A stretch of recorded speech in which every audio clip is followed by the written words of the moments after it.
Hello everyone. Today we shall discuss about the volume of a cube, cuboid and cylinder. Amount of space occupied by a three-dimensional object is called its volume. Right? We'll find the formula for volume of a cube, cuboid and cylinder. Right? First of all, we'll find the volume of a cuboid. We know that volume of a cuboid can be found out by V is equal to length into breadth into height. This is the volume of a cuboid. Next we'll find the volume of a cube. Here you see cube. The volume of a cube can be found out by the formula length into length into length, that is L cube. Right? These are the two formulas for volume of a cuboid and cube. The volume of a cube is L cube.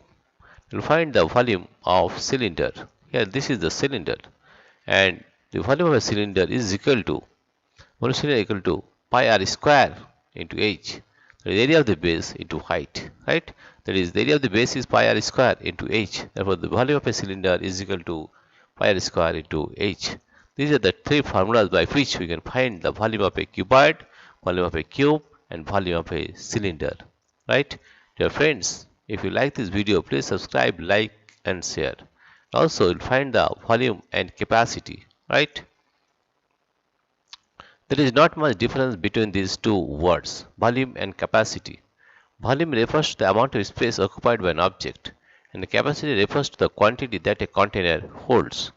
Note, if a water tin holds 100 cubic centimeter of water, then the capacity of the water tin is 100 cubic centimeter. Capacity is also measured in terms of liters. The relation between liter and cubic centimeter is 1 milliliter equal to 1 cubic centimeter, and 1 liter equal to 1000 cubic centimeter.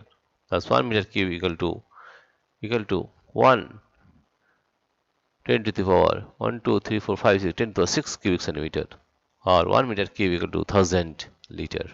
Right? In this way you can solve the various problems of the volume. Now we will do the exercises in the next video. Dear friends, if you like this video, please subscribe, like and share. Thank you.